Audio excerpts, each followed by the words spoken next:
Ever wondered how the pros build those killer investment portfolios? The ones that seem to get amazing returns without taking insane risks? Well, a big part of their secret sauce is a concept called the efficient frontier. It sounds complicated, I know, but stick with me, because by the end of this video, you'll understand exactly what it is and how you can use the core idea to become a smarter investor.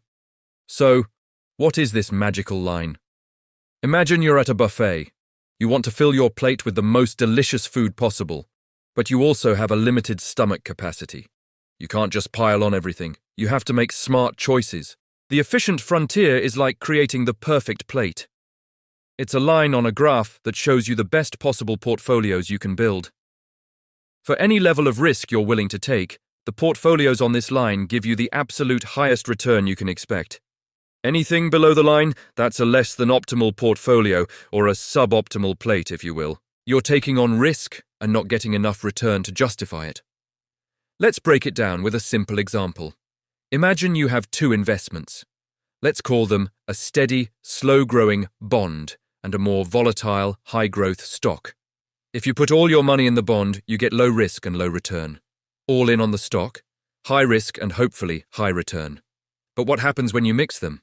If you put 50% in each, you don't just get the average risk and return. Because these assets don't always move in the same direction, you actually reduce your overall risk more than you reduce your potential return. This is the power of diversification.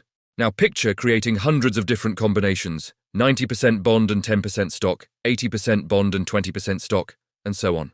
If you plotted all these combinations on a graph, with risk on the horizontal axis and return on the vertical axis, you'd see a curve start to form. The very top edge of that curve is the efficient frontier. It represents all the best combinations. For any point on that line, there is no other portfolio that offers a higher return for the same amount of risk, or a lower risk for the same amount of return. It's literally the sweet spot. So how is this practical for you? You're probably not going to sit down with a calculator and plot this curve yourself, but the principle is what matters. It teaches us three crucial lessons. First, don't put all your eggs in one basket. Diversification is key. Mixing different types of assets, like stocks, bonds, real estate, and maybe even some international investments, can lower your overall risk. Second, it's all about the mix, not just the individual picks. A portfolio isn't just a collection of good stocks, it's about how those assets work together. You want assets that are not perfectly correlated, meaning they don't all go up or down at the exact same time. This smooths out your ride. And third, you need to know your own risk tolerance. Are you comfortable with a bumpy ride for a potentially higher destination, or do you prefer a smoother, more predictable journey? Once you know that, you can aim for a spot on the efficient frontier that aligns with your personal goals. Modern robo-advisors and target date funds are actually built on this very principle. They ask you about your risk tolerance and then automatically build a diversified portfolio for you that sits right on that efficient curve. So, the next time you hear about portfolio optimization, remember the buffet.